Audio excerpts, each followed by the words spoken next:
Hello and welcome back to another episode of the podcast. Today I am joined by a very dear friend of mine, and we are going to chat about how she has had 4 kids in 4 years and how the Lord has been stretching her and helping her grow and moving her heart and all these fun things. And I think it's going to be really encouraging for those of you who also have kids really close together or who have been like, what the heck is happening and how do I do this? And I think it'll resonate with a lot of women out there and just show you that it is possible and you can do this. And as the Lord moves in your heart and you let him move in a deeper way, it gets even better every time. And they are also now expecting their 5th kiddo. So this is the longest stretch between kids. So it'll be fun. I'm looking forward to this conversation. But first, as always, I want to tell you about one of my favorite brands, and it is Every Life Co. They have set about to have a fully pro-life company and provide a diaper that is quality and respects the dignity of your child. There are no synthetic craziness in them. They hold up so well overnight. Plus, they are a subscription and they end up on your porch every month. And you have enough diapers for a month, and they can also send you the wipes with them if you want to check out Every Life and support a brand that supports you in your parenthood. You can check them out at Every Life Co. I will leave the link below and use my code 10 JILLIAN for 10% off your first order. Let's pray. In the name of the Father, and of the Son, and of the Holy Spirit. Amen. Heavenly Father, we just praise you and we thank you for the opportunity to spend time together, to hang out, to hear Krista's story. It's going to be so good, Lord. You're going to pour out abundant graces in this conversation. And I just look forward to the way that you move our hearts and move our conversation to help moms, encourage moms, and to be real and authentic about life and motherhood and growing in your love. So, Lord, I just ask that you inspire our hearts to speak your words and put on our lips and on our tongues everything that we need to say. Inspire us to move in certain directions, guide this conversation with your Holy Spirit. And I ask that you highlight one thing to every person who is listening today needs to hear. One specific part of this, the whole thing, whatever you have for them, just pour it out, Lord. As is always through the intercession of your most beautiful, blessed mother. Amen. In the name of the Father, and the Son, and of the Holy Spirit. I'm Jillian Noel, and this is the Encouraged Momcast.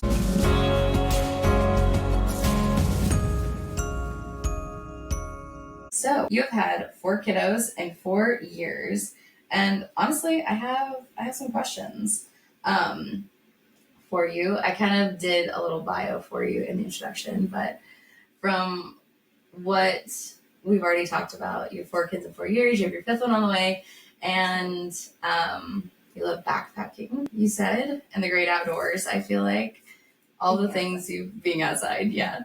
And also, you were a big part of getting our moms group together, and we just had this glorious ability to grow in community together these past couple of years. So thank you for that, for stepping out and doing that. Share with us a little bit about your testimony and how God has revealed his presence to you in it. My testimony, that's a long story, but I guess just to focus in on the whole mom piece of it all, I never really felt like I was the motherly type. I didn't like playing house. I didn't want to play school or anything like that. Didn't really care to babysit kids growing up.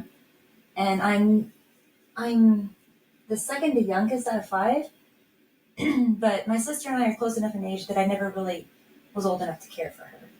Mm-hmm.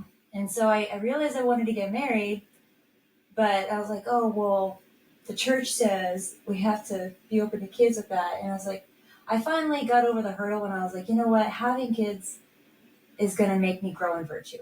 Like, it's true story. Yeah. Like having kids is the thing that'll really make you be less selfish. I was like, okay, I can deal with having kids. And I made marriage an idol a bit there because I had wanted to meet my husband for so long. And, you know, if you don't get married out of college, it can be a really lonely, long ride. And I actually was previously married for a year, and that was a disaster. And praise God that we had lots of reasons for annulments, and God gave me a fresh start. And I met my husband, Matt, on Catholic Match. And he likes to go hunting. We connected over the outdoor piece there. Mm. And gosh, I moved from Texas to Kansas. We got married, and it was lovely. And I think I had 2 miscarriages before I had my first baby. Wow. Yeah, and that was all like in the first year of marriage. That's crazy. And yeah, it was. That's a lot. Yeah, it was a lot. Okay, so I did want to mention that I was 34 when we got married, and he's 7 years older than me. So I was already in the geriatric stage for having babies. Seriously? Yeah, because Malia was born a year after, and I was 35 at the time she was born. And then I had a baby every year since then. That's crazy. Yeah. And I don't know if this is normal, but the first time I found out I was pregnant, despite being married and in a stable situation, I was absolutely terrified. And Matt has a great job. It wasn't that we didn't have money or security. I just don't even know why I was so terrified. Terrified to the point of I don't want to be pregnant. I would be totally fine. The thought crossed my mind that I would be fine losing the baby. Mm-hmm. And that's exactly what happened. And so I think that was God preparing me to be more grateful and more accepting of babies and life. And then there was a second miscarriage. So we got that figured out. It was progesterone stuff. And so by the time we had Malia, I was so excited to have her.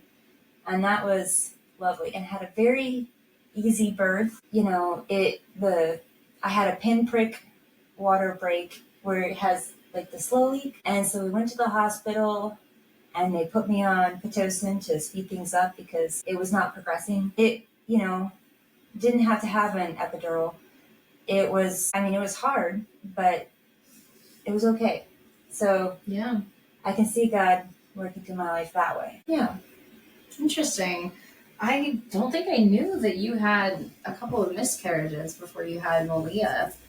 That's crazy. And it's so interesting the way that not only did he prepare you spiritually through that, but he gave you a couple great intercessors in heaven, buoy you up in motherhood. That's so interesting. I honestly would have never guessed that you didn't feel like you were the motherly type. I'm glad you couldn't tell just by looking at me. I was like, oh, she's got this figured out. She's got all these kids, and she's just doing it, getting it done. You and Matt date before you got married. How quickly did you move from Texas to here and do all that? I remember you being here before you were married. I was set on him having to propose before I moved. That was because it was a 9-hour commute. I was in Austin, Texas. It was tough, but I kind of think you get to a certain point and you know what you're looking for. Yeah. And I think he proposed after 6 months. I moved in 8. We got married in less than a year of knowing each other because we met at Easter Vigil Mass in 2019. No, that can't be right. I'm sorry. I'm just so bad with years. No, you're good. It runs together. And then we got married the next year in January. That's crazy. I didn't realize how parallel our stories were. So I didn't actually end up marrying the person I was dating before I ended up with Ethan, but we were this close to getting engaged. And you not were for waiting any of the right reason. Yes, exactly. And we had been together 3.5 years. It was a very toxic relationship for a lot of different reasons. But I also spent my entire life so focused on the marriage part that I totally forgot about it's not just about the actual act of getting married. It's about it being a spiritual experience as well, and actually letting your love be a reflection of the Lord and not just picking the nearest person and being I can fix whatever happens here. Oh yeah, well I was just so selfish. I was just so lonely. Same. Yes. And I'm glad you went back there because I wanted to say that because I was so lonely, I told you I was previously married, I had to let go. I had to let go of I had this dream of homesteading on a couple acres and, making food, doing hobbies and farm stuff. And finally came down to it. It's like, okay, if this is really truly your dream, you need to act like it and get a big girl job. Like I was moving around the country, working in different low manual labor jobs at, tree nurseries and a vegetable farm. And so I went back to school. I got a master's in agriculture with a focus on food systems. Interesting. And then I didn't know that either. I got a big girl job at Feeding Texas, and I was helping get vegetables from Mexico to the food banks. And that was super fantastic. So I let go of just waiting for it to happen to me, like waiting for God to show up and be like, here's your husband. And I just started working on myself a lot. I got into a lot of Catholic singles groups, and not necessarily to like scout out the people, but to really improve my spiritual life and to really be okay being single and working. It's a vocation to be single. There's no reason why you should be, well, except that it's painful, but there's no reason that you should be focusing on all the things that you want when God has work for you right here, right now. Yeah, that's such an And as soon as I let go, I met Matt. I know. I got the big girl job. I got my apartment. I was like, this is great. I'm living the life. I'm doing all these things that I love. I'm working on myself the best I can to be the best version of myself. And then I met Matt. I was like, okay, I guess I'm going to cancel this apartment contract and move to Kansas. But that is so even funny, better, right? Yes, it is amazing too. Like, if like God, I feel like it's just, I feel like I have this image in my head of like all the people who are praying for us, who know the desires of our heart, who we've asked to pray for us, or who have just seen our circumstances, like our moms or whatever, who are always praying for us. And there's just like, I picture it as like white, sparkly sand, kind of like pixie dust or something. It's just like stacking up against this door. It's all this grace that's like just the minute you open that door, it just like hits you like a freight train because you haven't been willing to receive what the Lord wants to give you for so long, but he still wants to give it to you. So it's right there. So like the minute you surrender and you're like, okay, I'm going to stop controlling. I'm going to stop saying, okay, I want this person to be my future spouse out of convenience or because like, I think that I should be further along on this journey than I am or whatever the case might be. And just say, okay, I actually want you to do it. And you make my husband show up when it's time. And I finally said that out loud to him in tears because I always knew I wanted to be a mom. I always knew I wanted to be a wife. And so like I clung to that, but I didn't cling to that for the right reasons. So when I had hit this point, I'd come to this conclusion that like, I'm not a risk taker. So I was like, there are 3 people that I think I know pretty well that I could end up with. You're like, you already have them. Yes. Still I figured out. Yes. Or at least I thought. And so I told the Lord, I was like, one of them was the person I almost got engaged to. And so it was down to 2. And I was like, okay, Lord, take out anybody in my life, like any guy or whatever, that is not a part of your plan. And he did. I have no idea where those 2 other people are right now. I have no idea what they're doing. I haven't heard hide nor hair from them since all of this happened, but I broke up with this guy in November and reconnected with Ethan that month. And then we started dating in January. We're engaged in June and married in December. So we also were like engaged after 6 months and all this stuff. So that's relatable. Yes, it's so relatable. I didn't realize our stories were so aligned right there in that season of our life. Yeah, and I can just really, looking back, I can really tell how much I was making marriage an idol. And that's how I ended up in that bad relationship in the first place for that 1 year of that first marriage. And because I wanted to be married so bad. Yes. For the wrong reasons, just like you were saying. I'm so glad that you didn't have to go through that. Oh, thanks. I'm also grateful that God preserved me because I look back at that relationship and I'm like, this would have ended in divorce. Like, there's no way that this would have happened, that this would have lasted. And I was essentially like beating a dead horse with this relationship. I'm pretty sure the other person had already checked out of it. and I was hanging on by threads anyways. And I think I was so desperate not to fail again. I was so desperate. When you put so much effort into it. Exactly. So much weight on it. Yeah. And yes. You know what? God has good things coming. I felt that way too we've been dating this long, and we've been through all these experiences, and so it must be. Yeah, we've worked so hard, and we're both, we were both Catholic, and I was like, God will heal, He'll fix everything, and no, well, there were also a lot of lies going on there too. Right, God does move and He does heal, but a big thing is that person has to allow that to happen, because God will not break down your door with healing. I'm sure He'd love to, but that would go against our free will.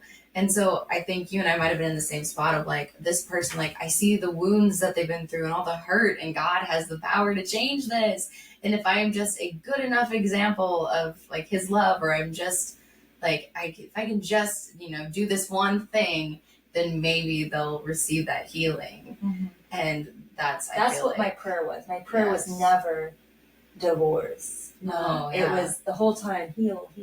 Yes, fix this, rectify it. But you can stack up, and all those graces I'm sure that you prayed for that person are up against that door. And as soon as that door opens, those graces. I hope so. I still pray for him and his family. Yeah. Oh yeah. I don't think I've left either of those people out of my prayers since, because I don't wish anything bad on them. And I think a big part of what you're talking about too is the culture has built up this whole framework around relationships and the weight that they should have, and how it should impact the individual themselves, how it should make you feel, and how it should look, and how it should serve you. And the reality of marriage and motherhood is that you find yourself in serving others, in the selflessness of the experience. And I mean, that's what you have control over. It's how you choose to give yourself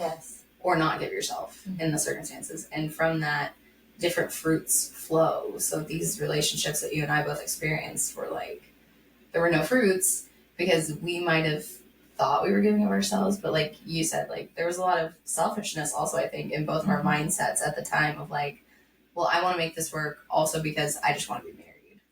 Yes. I'm a very loyal person. Same. And I don't like giving up. Yes, same. And I just to give you an idea how bad it was, he went to jail for, it was bad. He burned our house down, and he went to jail for something else. And at that time, I was talking to my mom. I was like, well, Mom, I can go visit him in jail, and wouldn't it be beautiful? And to stick with him. And Mom's like, no, that's not what's beautiful. And it just came down to the fact that he was lying to me. And I finally realized that you can't have a relationship with someone who's not honest with you. Yeah. And he wasn't willing to isn't willing to make movement in the right direction. You said, definitely not.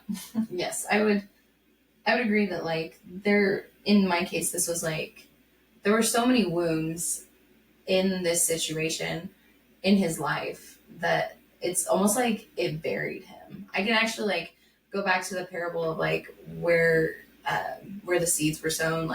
Some were thrown on the road and they got picked up by birds. Others were thrown amongst thorns and plants got choked out.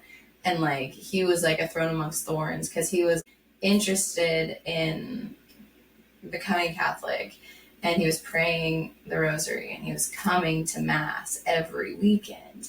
And I can pinpoint the exact moment, and I shared this in my testimony episode, where that shifted completely and he became a very different person. And so it was those wounds took hold of him and choked him out. And the other person didn't really know why he was becoming Catholic, but became Catholic because his family was, and ended up going to one of the Catholic schools here in town. But he didn't really understand why, and there was no relationship there. So it was the seeds on the path. They just got picked up and carried away. And I was like, God, this is so interesting. Jesus knows how to do his parables. I know. I was this is very... And then obviously Ethan is the seed planted in good soil. And I was like, this is good. This is helpful. This helps me see to that like it's not my fault.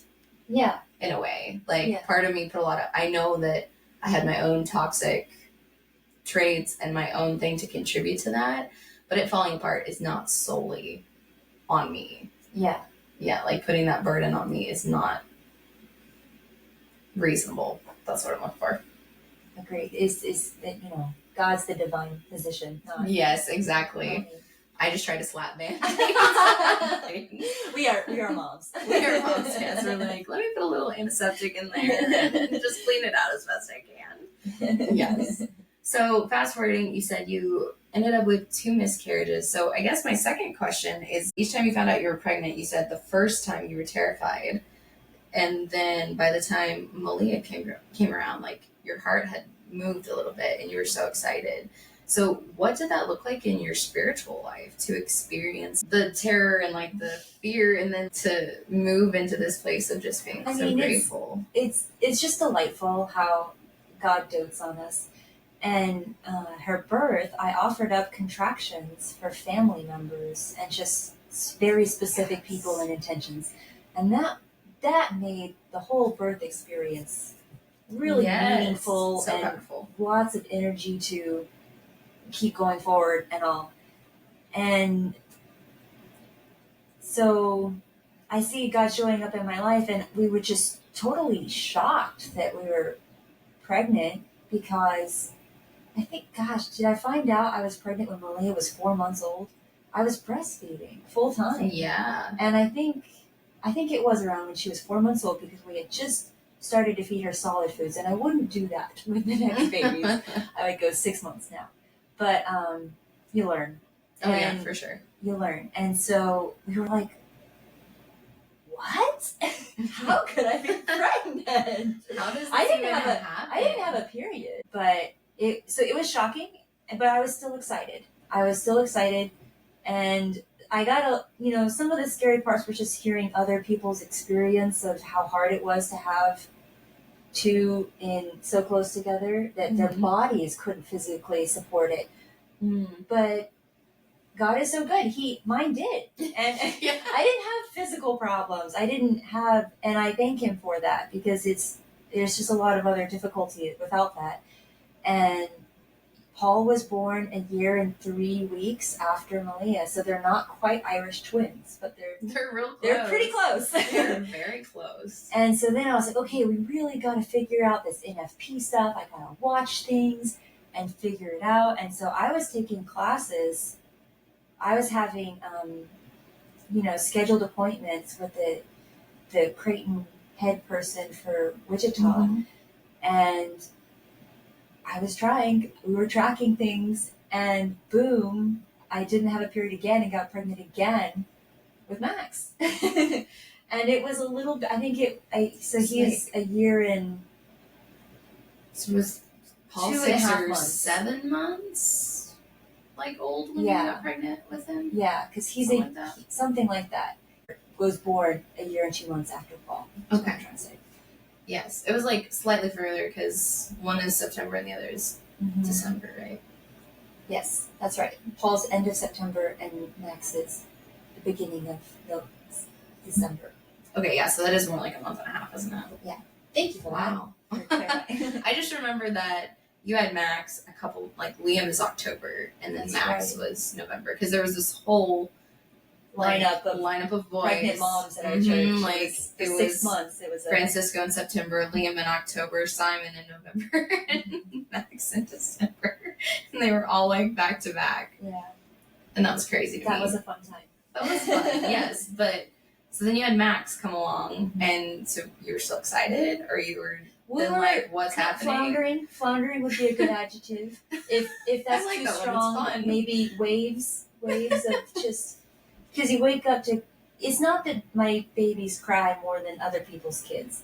It's just that there's so many of them that someone's always crying. You can kind of count it as a good day if there's only one kid crying at the time. And there's just lots of, you're waking up 4 times at night with different needs, PP accidents, or, you're still breastfeeding the best you can, or you're trying to pump to keep it up during pregnancy, because my milk drops bad, as soon as I get Oh, pregnant. really?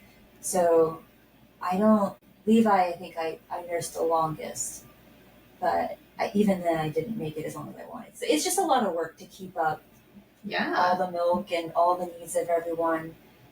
And it goes from, it's just waking up to crying at 6 a.m. and then working all day and falling asleep exhausted and not being able to nap because someone's always awake. They don't have the same nap schedule. And it almost feels like right before you have the second baby, like the baby the next year, that things are starting to normalize and get back together to a routine. And then you have another baby and it kind of goes to chaos again.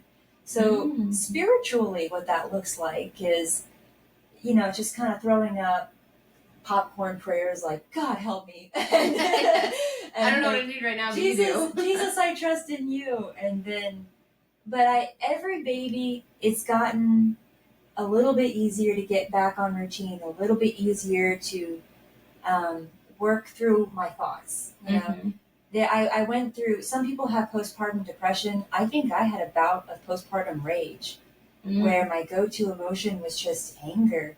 And through all this sleep deprivation and the hormone changes, and I worked on that.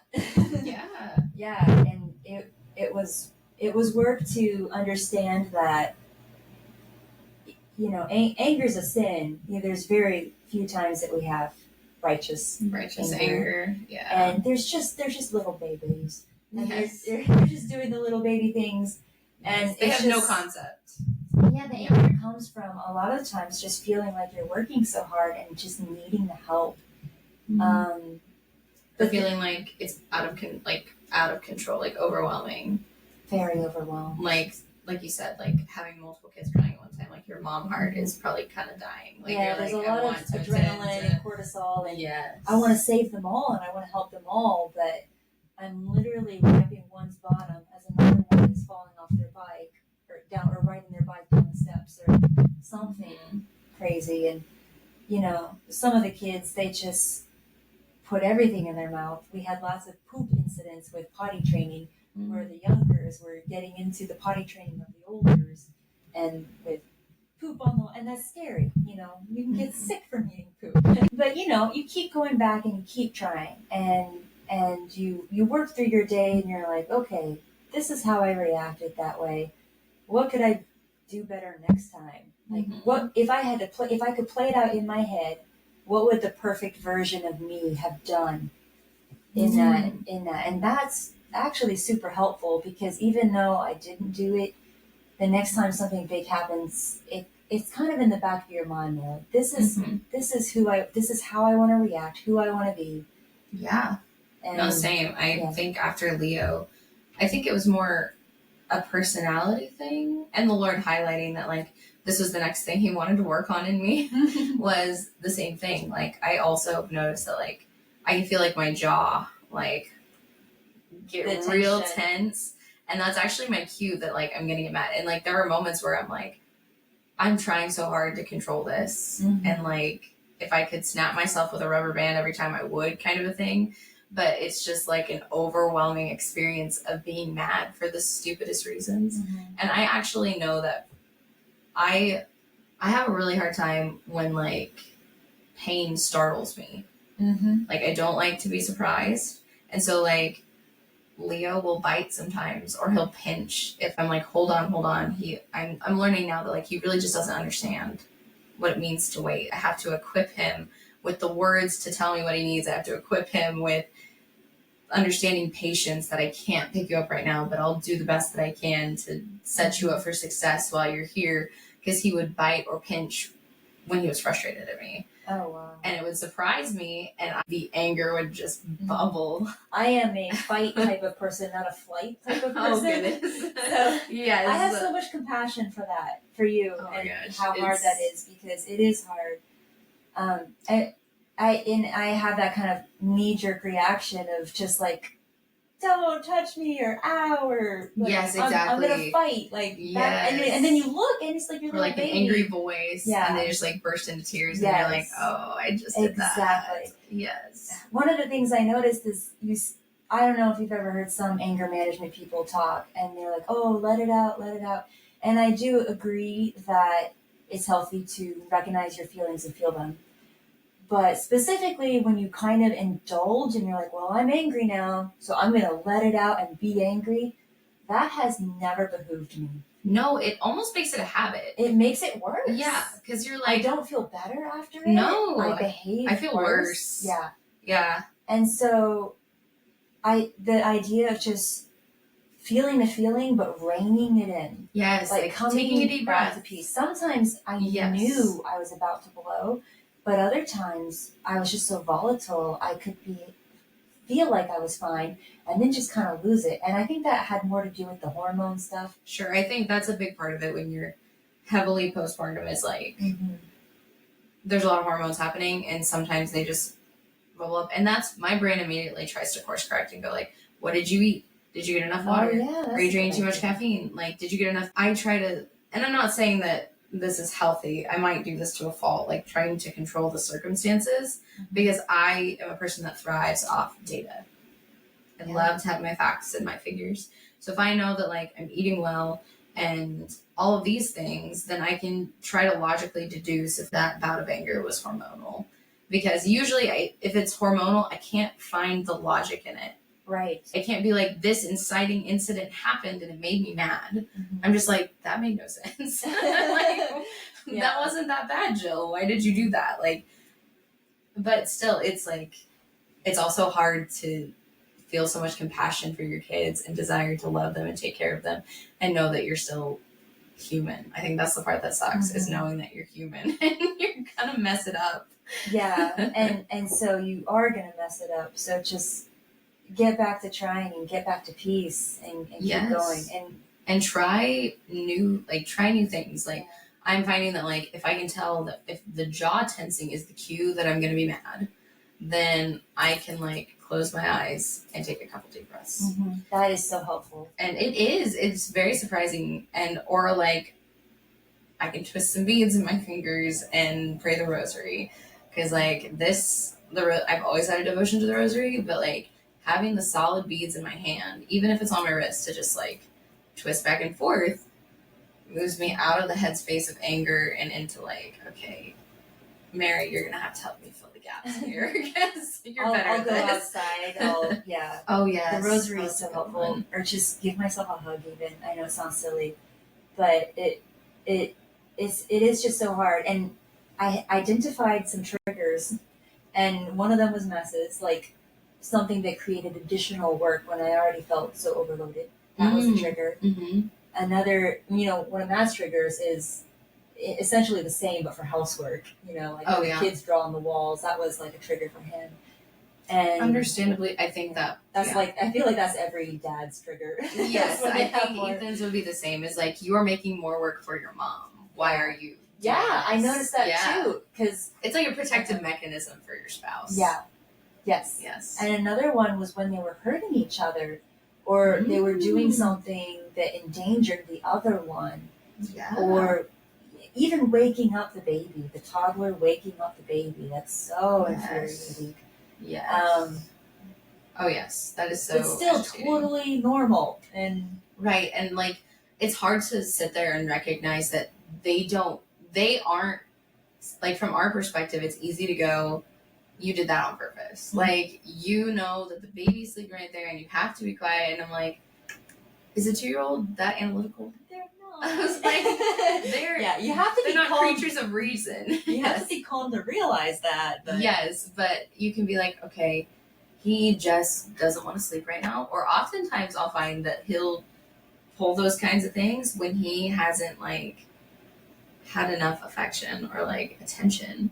And so it's actually better for me to go in there and spend the 10 minutes to cuddle with him, sing a song to him or whatever, or just hear about his day. Sometimes he just wants to get all that off his chest.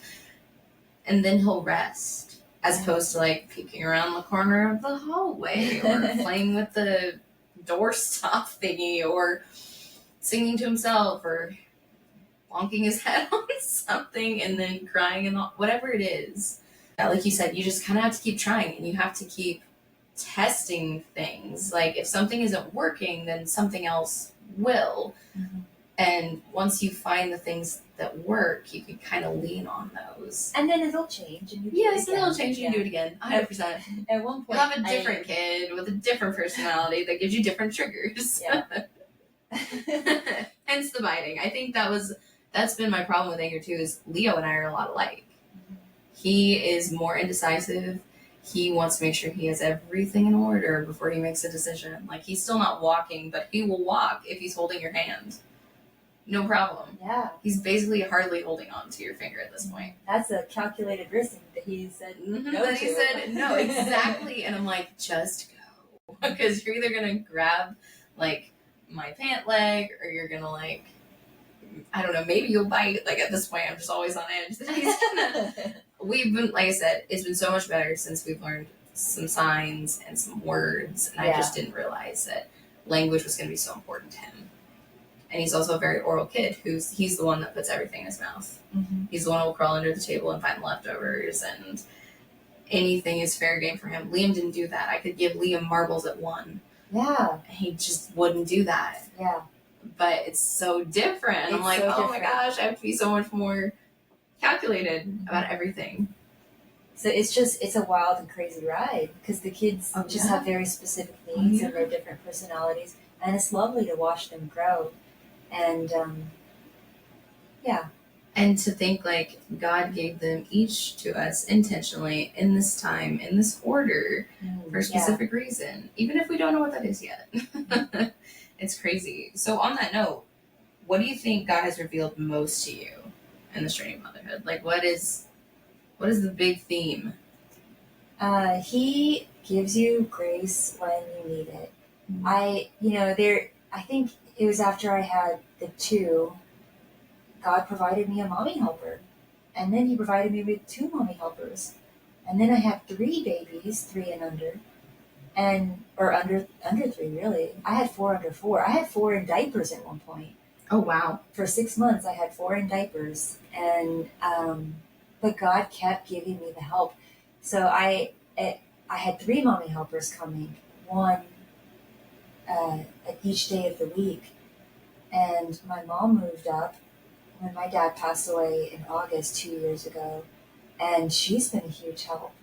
Mm-hmm. And it gets harder, but I have become more humbler. That's been helpful. I will accept help. And, it's hard to, accept other people to do things that they don't do it exactly how you like. But you reach a point where you're like, I don't care. Like, some of my favorite thoughts are, well, it's better than it was. Yes. And like, I'm doing my best. And I'm doing my best because it's hard to hear a baby cry. And a lot of times I need to take care of myself or something. And if I have to, I will just put the baby in the crib and walk outside to take those deep breaths, mm-hmm. because they're in a safe place. And just getting the kids in a safe place, like either a bouncy chair or a high chair or something, mm-hmm. so that, we can get through the day. At one point, I audio recorded my daily prayers because I couldn't sit down and read my prayers and devotionals. And so I would just listen to them when I woke up and was getting ready for the morning. And that's always another struggle, getting up in the morning. Yes. But that comes in phases. Like, you so desperately want to have a good routine in the perfect order. And you never want it to change, mm-hmm. despite your seasons or circumstances, at least in my case. And then, like, oh shoot, you go to bed late one night, or one baby's up 3 or 4 times, like you said, or like inevitably something happens that throws off that really beautiful rhythm that you really, really want to have. Yes, really want to have. Really, really want to have so badly, to sit out on the front porch with your coffee and like watch the sunrise, kind of a situation that, like, maybe you have a baby in your arms to do that. But something interesting that you mentioned is, like, yes, taking the deep breaths and getting the baby somewhere safe.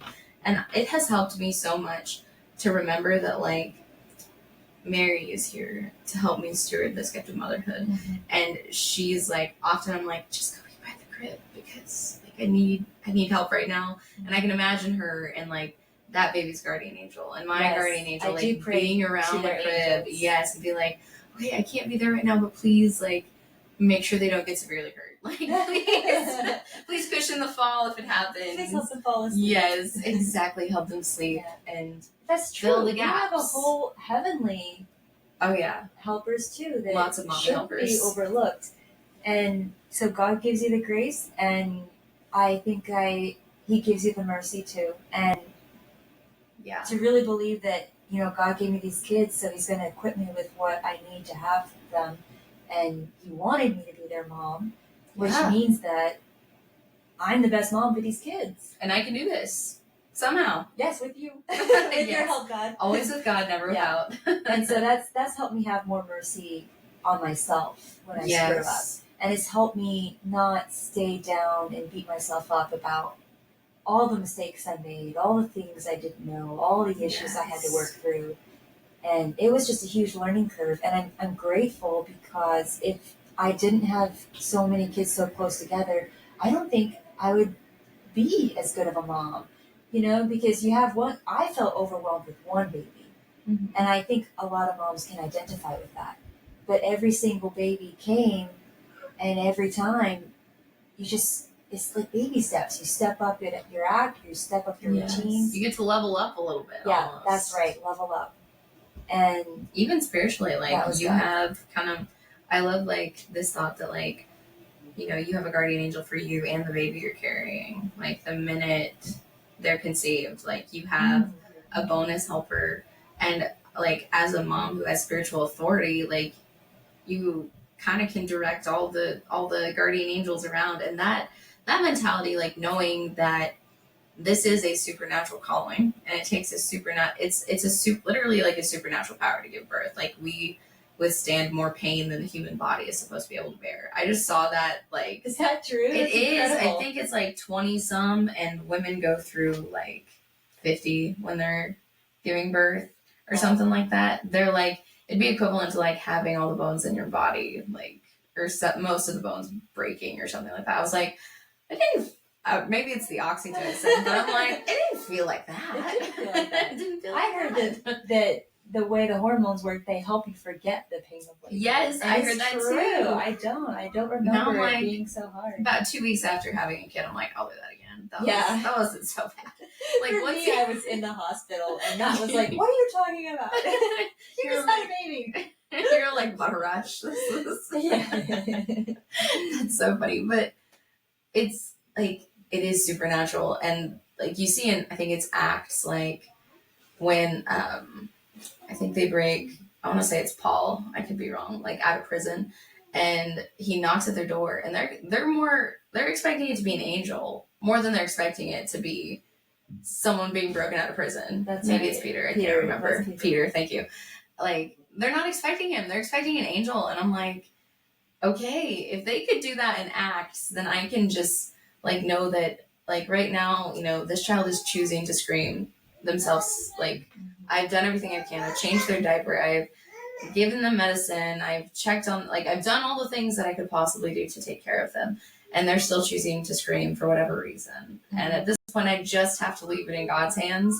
But knowing that, like, there's an angel there to minister to them, I hope that, like, one day maybe my kids will have this supernatural reality, because we as mothers first were like, directing the angel.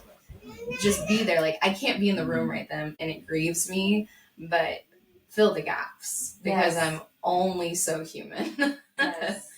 And I think that has helped be at peace when things are out of my control and I can't help my hurting child for whatever reason it is. Yeah, you're just doing your best. Yes, exactly. And when I know that God can fill the gaps, I'm like, you know, my brain wants to go, they're going to resent you for this. They're going to be mad at you for not sitting at their crib side every second until they were quiet. Part of me is like, they won't remember. And part of me is like, they'll know that something greater was there. Because like, we're just here to steward our kids' lives. They're not actually ours. I like that thought too. I'm like, God, this kid is yours. Yes. And I know you love him more than I do. So please help me take care of him. Absolutely. Speaking of which, your advice for moms that might be having babies back to back, that might be overwhelmed, that might not have figured out the NFP thing and are struggling. It's a struggle bus. It is. But what are your thoughts? What do you have to share with these moms? Lower the bar and get help. Like, it's okay. I think still our dishes there's a 50-50 chance of whether they're loaded. And people talk about, habits and routines and load your dishes every day. And yeah, that's great. But I don't know that, like, it's really not that many people that have had 5 kids in 6 years. Mm-hmm. You know, that's really, there really is a difference. This little life, these stages, they change so fast and they grow so much. So it's okay to lower the bar, and it's okay for things to not be exactly how you want, and it's okay to get help and do it. Get some help.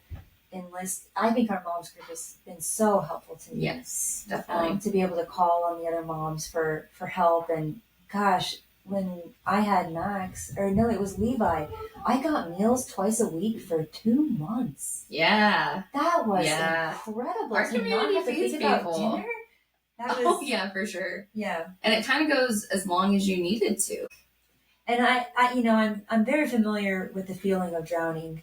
And same thing with the anger. If I dwell on that, I do a downward spiral. And the overwhelm seems to build instead of diminish.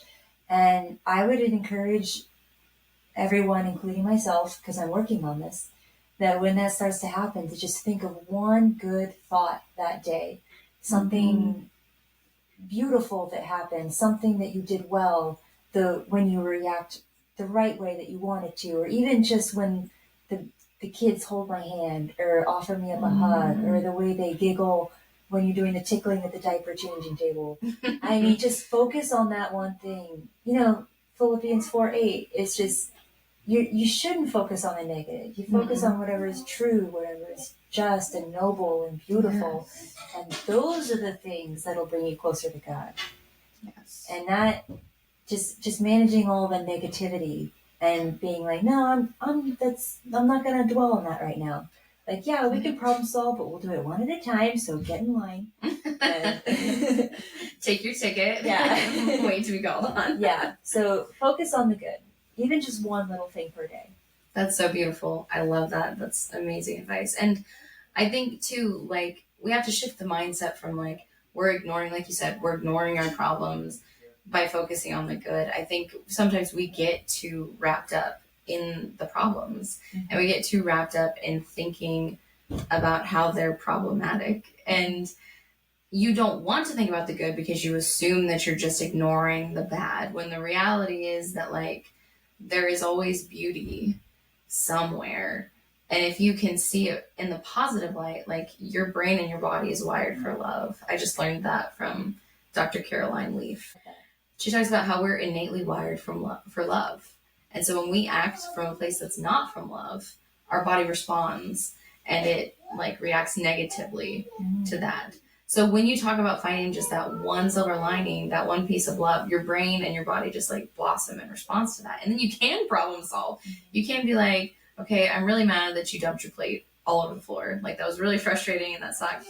But you're also like, look at those dimples. Or like, you're still precious, and, like, it doesn't change who you are because you made a poor choice. And I think that sometimes we can slap identities on problems like that. Yeah, or like, even just, this changes you. Yeah, and the problem's not the kid. The problem is that it's just hard, and nothing's perfect. Yeah, nothing's perfect. And they have to learn too. Like, maybe they dumped that plate because you needed a learning opportunity and they needed the learning opportunity. And sometimes we just make problems bigger than they are. That's true. I remember having, I was carrying the little porta potty thing to dump in the toilet, and my toddler pulled it down and got that pee all over the bathroom floor, and I was like, I didn't want to clean this up. And I was like, calm down. Is this really a big deal?